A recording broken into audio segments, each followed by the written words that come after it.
दोस्तों, स्वागत है आप सभी का आपके अपने YouTube channel Mahendra study zone में। दोस्तों, आप सभी जानते हैं हमने टाइम, स्पीड एंड डिस्टेंस, ठीक है, इसका क्या है चैप्टर स्टार्ट किया था, जिसमें हमने 3 क्लासें कर ली हैं। इंट्रोडक्शन समझ लिया, कुछ अच्छे क्वेश्चंस कर लिए हैं।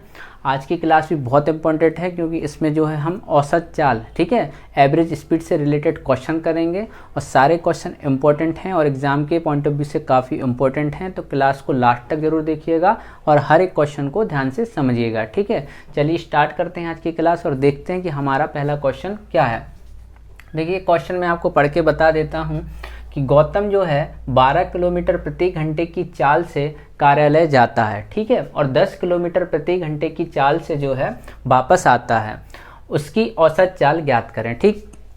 ये हमारा पहला क्वेश्चन है, सिंपल क्वेश्चन है, बेसिक। देखिए कैसे करेंगे, हमें दिया गया है क्वेश्चन में हम सबसे पहले क्या करते हैं, अच्छे से उसको क्वेश्चन को पढ़ते हैं, ठीक है, रीड करते हैं। देन हम देखते हैं कि क्वेश्चन में हमें क्या दिया है, क्वेश्चन हमसे क्या पूछ रहा है। तो हमें यहाँ क्वेश्चन में दिया है कि यहाँ पर औसत चाल निकालना है, मतलब एवरेज स्पीड हमको फाइंड करनी है। कैसे करेंगे, देखिए यहाँ बोल रहा है कि क्या कर रहा है कि 12 किलोमीटर प्रति घंटे की चाल से कार्यालय जाता है और 10 किलोमीटर की चाल से जो है वापस आता है। मतलब यदि वो घर से कार्यालय जा रहा है और कार्यालय से घर आ रहा है, इसका ये मतलब हुआ कि उसकी जो दूरी है, ठीक है, डिस्टेंस है जो घर से कार्यालय की, वो कांस्टेंट है, वो तो बदलेगी नहीं।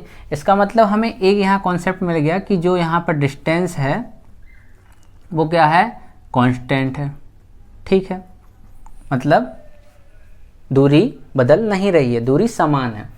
अब ये मिल गया। अब दूसरा यहाँ पर एवरेज स्पीड निकालना है। तो इंट्रोडक्शन की क्लास जब हुई थी, फर्स्ट क्लास, तो मैंने आपको बताया था वहाँ कि यदि हमें दिया हो कि डिस्टेंस जो है कांस्टेंट है, मतलब यदि समान दूरी हो, ठीक है, और जो चाल है, ठीक है, स्पीड है हमें जाने और आने, मतलब 2 चाल दी हो, 2 स्पीड दी हो और डिस्टेंस कांस्टेंट हो, तो हम क्या है सीधा सा सिंपल फॉर्मूला लगा देते हैं किसका हम एवरेज स्पीड का, ठीक है, औसत चाल का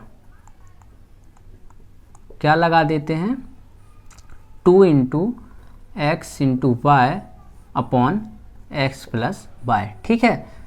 तो ये x और y क्या है, ये हमारी चाल है, स्पीड 1 स्पीड 2, ठीक है। मैंने आपको बताया था यदि डिस्टेंस कांस्टेंट हो, दूरी समान हो, ठीक है, और एवरेज स्पीड निकालना हो तो हम इस फॉर्मूले का यूज करते हैं जिसमें x और y क्या हैं, चाल हैं, ठीक है, जाने और आने की। और क्या है इसमें, बस सिंपल से हम फॉर्मूले में पुट कर देंगे तो हमारा आंसर आ जाएगा। बस याद ये रखना है कि चाल केवल 2 होनी चाहिए, 3 चाल 4 चाल में ये फॉर्मूला काम नहीं आएगा, क्वेश्चन गलत हो जाएगा, ठीक। तो यहाँ पर हमें 2 चाल दी हैं, इस हमारी क्या है डिस्टेंस कांस्टेंट है, तो हम क्या कर देंगे सीधा एवरेज स्पीड का यहाँ पे फॉर्मूला लगा देंगे, ठीक।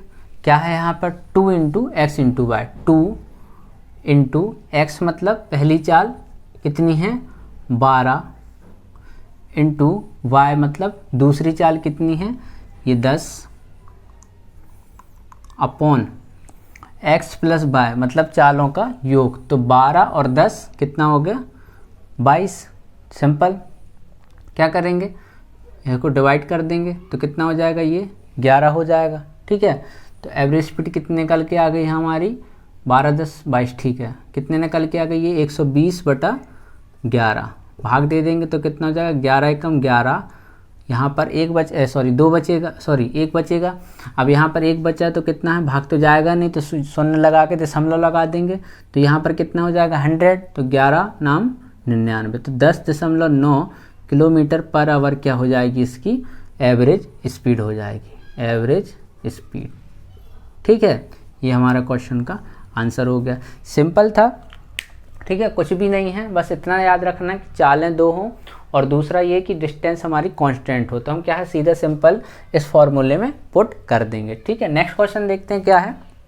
देखिए नेक्स्ट क्वेश्चन दिया है कि एक व्यक्ति अपनी यात्रा का आधा भाग 6 किलोमीटर प्रति घंटे की चाल से तथा शेष भाग जो है 3 किलोमीटर प्रति घंटे की चाल से तय करता है, उसकी औसत चाल क्या है, ठीक। हमने देखा क्वेश्चन को ध्यान से कि हमें क्वेश्चन में क्या दिया हुआ है, तो हमें तो यहाँ पर 2 स्पीड दिख रही हैं, एक तो ये हो गई, एक ये हो गई, और पूछा क्या गया है क्वेश्चन में, एवरेज स्पीड, औसत चाल हमसे क्वेश्चन में पूछा गया। तो कैसे करेंगे इस क्वेश्चन को, अब इस क्वेश्चन में देखिए क्वेश्चन को भाषा में चेंज किया है। ठीक है, भाषा में कैसे चेंज किया है इस क्वेश्चन में समझने की हमें ज़रूरत है। हमसे कह रहा है अपनी यात्रा का आधा भाग। ठीक, आधा भाग मतलब क्या हो गया कि अगर पूरी यात्रा 1 है तो आधा भाग क्या है, कितने से, 6 किलोमीटर प्रति घंटे की, और शेष आधा मतलब बची हुई आधा। इसका ये मतलब हुआ कि डिस्टेंस यहाँ पर कांस्टेंट है, मतलब दूरी समान है। कैसे, फॉर एग्जाम्पल मैं कह रहा हूँ कि 4 किलोमीटर जा रहे हैं। ठीक है, अब 4 किलोमीटर का आधा भाग कितना हो गया, 2 किलोमीटर, और बचा हुआ आधा भाग कितना हो गया, 2 किलोमीटर। इसका मतलब ये 2 क्या हो गया, दूरी तो समान है, दूरी में चेंजेस नहीं आ रहा। चाल हमें 2 दी हुई है। ठीक है, दूरी समान है, औसत चाल निकालना है। हमारे दिमाग में क्लिक करेगा कौन सा फॉर्मूला लगाना है, एवरेज स्पीड वाला ये फॉर्मूला लगाना है। तो कितना क्या होता है औसत चाल का, 2xy upon x plus Y, simple सा। अब देखिए क्या हो जाएगा यहाँ, 6 किलोमीटर का ये पहली चाल हो गई, सेकंड चाल कितनी है, 3 किलोमीटर प्रति आवर, 6 और 3 9, x प्लस वाई मतलब चालों का योगफल 9, कैंसिल कर दीजिए, 3 से 3 गया, ये 2 बार गया और 2 दूनी 4, तो एवरेज स्पीड क्या निकल के आ गई यहाँ, औसत चाल हमारी 2 दूनी 4 किलोमीटर पर घंटा। ठीक है, आसान था। बस ये है कि हमें समझना है कि क्वेश्चन में कभी हमें भाषा चेंज करके दे देता है तो हम क्वेश्चन में समझ पाएँ कि क्वेश्चन में हमसे एग्जैक्टली क्या पूछा गया है। ठीक है, आसान थे। अब हम अच्छे क्वेश्चन करेंगे। चलिए देखते हैं हमारे नेक्स्ट क्वेश्चन क्या है। देखिए ये हमारे नेक्स्ट क्वेश्चन है, मैं आपको पढ़ के बताता हूँ कि कोई व्यक्ति साइकिल पर 100 किलोमीटर की दूरी जो है तय करता है। पहले 2 घंटे में जो है उसकी चाल 20 किलोमीटर प्रति घंटा रहती है और शेष यात्रा में उसकी चाल कितनी, 10 किलोमीटर प्रति घंटे रहती है। हमसे कह रहा है कि औसत चाल ज्ञात करें। कैसे निकालेंगे, अब देखिए यहाँ पर क्या है कि 100 किलोमीटर की दूरी तय कर रहा है और पहले 2 घंटे में उसकी चाल 20 किलोमीटर प्रति घंटे रहती। अब यहाँ पर दूरी जो है अलग अलग तय कर रहा है। ठीक है ना, एक दूरी तय नहीं कर रहा है, इसलिए यहाँ पर वो फॉर्मूला जो हम यूज कर रहे थे वो काम नहीं आएगा। क्यों, क्योंकि उसमें कॉन्सेप्ट क्या है कि हमारी डिस्टेंस जो है कांस्टेंट होनी चाहिए। अब इस क्वेश्चन को कैसे करेंगे, चलिए देखते हैं। हम जानते हैं कि हमारी एवरेज स्पीड क्या होती है। एवरेज स्पीड का फॉर्मूला होता है कि कुल दूरी बटे कुल समय। ठीक है, एक तो ये, और दूसरा हमें याद रखना है कि डिस्टेंस इक्वल टू होता है स्पीड इनटू टाइम। ठीक, ये 2 फॉर्मूले बिल्कुल सिंपल जो हमने इंट्रोडक्शन क्लास में पढ़े थे। ठीक है, कैसे करेंगे, हमसे कह रहा है कि कोई व्यक्ति 100 किलोमीटर की दूरी तय कर रहा है, तो कुल दूरी तो हमें पता चल गई कि कितनी तय कर रहा है, 100 किलोमीटर की। कुल दूरी कितनी तय कर रहा है, 100 किलोमीटर की। एवरेज स्पीड कैसे निकालेंगे, कुल दूरी तो हो गई 100 किलोमीटर। अब कैसे करेंगे, अब क्या होता है कि कुल समय निकालना है। कुल समय कैसे निकालेंगे, अब पहले 2 घंटे में उसकी चाल 20 किलोमीटर प्रति घंटा रहती, पहले 2 घंटे में। इसका ये मतलब ये हुआ कि अगर 20 किलोमीटर प्रति घंटा है चाल, तो 2 घंटे में कितने किलोमीटर चलेगा, तो आप कहेंगे कि सर 40 किलोमीटर चलेगा। क्यों, 1 घंटे में 20 किलोमीटर तो 2 घंटे में 40 किलोमीटर। ठीक है, ये हो गया हमारा 40 किलोमीटर। अब यहाँ पर क्या निकालना है, समय। तो समय निकालने के लिए क्या होता है, distance upon speed, distance upon speed. तो डिस्टेंस कितनी है, 40 किलोमीटर। ठीक है ना, पहले 2 घंटे में उसकी स्पीड क्या रह रही है, 20 किलोमीटर प्रति घंटा। ठीक है, तो 40 बटे 20। ठीक है, दूरी कितनी तय कर रहा है, 40। कैसे निकाला कि 2 घंटे में, तो 20 दूनी 40। ठीक है, और स्पीड कितनी है, 20 प्लस। ठीक है, ये हो गया हमारा पहला टाइम। कुल समय निकालना। अब दूसरे में देखिए शेष यात्रा में, अब मैं कह रहा हूँ कि 40 किलोमीटर चल गया। अब 100 में से 40 किलोमीटर चल गया तो कितना बचा, तो आप कहेंगे कि सर 60 किलोमीटर बचा है। अब 60 किलोमीटर बचा है तो कितने स्पीड से जा रहा है, तो 10 किलोमीटर प्रति घंटे की चाल से जा रहा है शेष यात्रा करने। तो ये हो गया हमारा, हमने निकाल लिया। अब सॉल्व कर दीजिए आसानी से, तो कितना हो जाएगा, ये तो हो गया हमारा 100। ठीक है, इसको अगर हम यहीं डिवाइड कर दें तो ये तो 2 बार चला जाएगा और ये 6 बार चला जाएगा, 6 2 8 हो जाएगा। ठीक है, कितना हो गया, सिंपल सा आप जो है इसको भाग दे दीजिए, तो 8 एकम 8। ठीक है, 8 दूनी 16, बचा 4, 8 इसको भी डिवाइड कर देंगे तो 1/2, तो आंसर आ गया 12.5 किलोमीटर प्रति घंटा। ये क्या हो गई, एवरेज स्पीड हो गई। आसान था, बस ये याद रखना है कि यहाँ पर जो है वो हमारा फॉर्मूला नहीं लगेगा 2xy/x+y। क्यों? क्योंकि दूरी समान नहीं है, अलग अलग दूरी तय कर रहा है, इसलिए इसमें हम ये कुल दूरी बटे कुल समय जो हमारा एवरेज स्पीड का फॉर्मूला होता है सिंपल, वही हम यूज करेंगे। ठीक है, आसान था।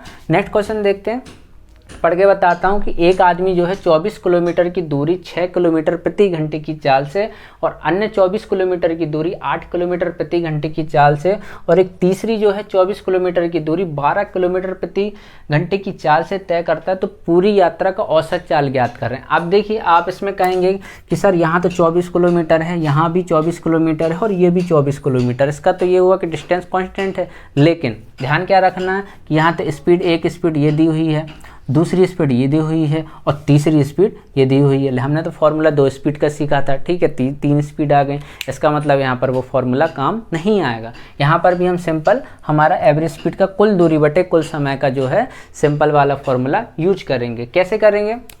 हमसे कह रहे 24 किलोमीटर की दूरी, फिर अन्य 24 किलोमीटर की दूरी और फिर तीसरी 24 किलोमीटर की दूरी, तो 3 दूरी टोटल कितनी हो गई, 72। तो एवरेज स्पीड कैसे निकालेंगे यहाँ पर? देखिए 24, 24, 24 कितना हो गया, 72 किलोमीटर टोटल दूरी हो गई। ठीक है, अब क्या निकालना है, कुल समय। कुल समय निकालने के लिए क्या होता है, हमें चाहिए डिस्टेंस अपॉन स्पीड। ठीक है ना, तो पहली 24 किलोमीटर कितना, तो आप कहेंगे सर पहली 24 किलोमीटर 6 किलोमीटर प्रति घंटा से, अगली 24 कितनी, तो अगली 24 किलोमीटर जो है 8 से, ठीक है, और तीसरी 24 जो है 12 से। ठीक है, सिंपल था। सॉल्व कर दीजिए, क्या हो जाएगा यहाँ पर, ये तो हो गया 72 अपॉन में 6 चौके 24, 8 तियाँ 24, 12 दूनी 24, 4 3 7 2 9, तो कितना हो गया 72/9 और 9 8 72, तो 8 किलोमीटर प्रति घंटा जो क्या आ गई, इसकी एवरेज स्पीड आ गई। ठीक है, देखिए ये हमारे क्वेश्चन थे। पहले हमने क्या किया, जिसमें डिस्टेंस कांस्टेंट थी, फार्मूला बेस्ड। दूसरा हमारा ये था कि अगर वो नहीं आता है, ठीक है, फार्मूला वाले, तो हम बिल्कुल सिंपल अपनी मेथड कुल दूरी बटे कुल समय से जो है आसानी से एवरेज स्पीड के क्वेश्चन कर पाएंगे। ठीक है, आई होप आपको समझ में आए होंगे, अच्छे क्वेश्चन थे, प्रैक्टिस करिएगा। नेक्स्ट क्लास में भी एवरेज स्पीड के ही कुछ और अच्छे क्वेश्चन लेके आएंगे। ठीक है, चलिए मिलते हैं नेक्स्ट क्लास में। यदि आपको वीडियो अच्छी लगती है तो लाइक कीजिए, चैनल को सब्सक्राइब कीजिए, ज़्यादा से ज़्यादा शेयर कीजिए। चलिए मिलते हैं नेक्स्ट क्लास में, तब तक के लिए नमस्कार।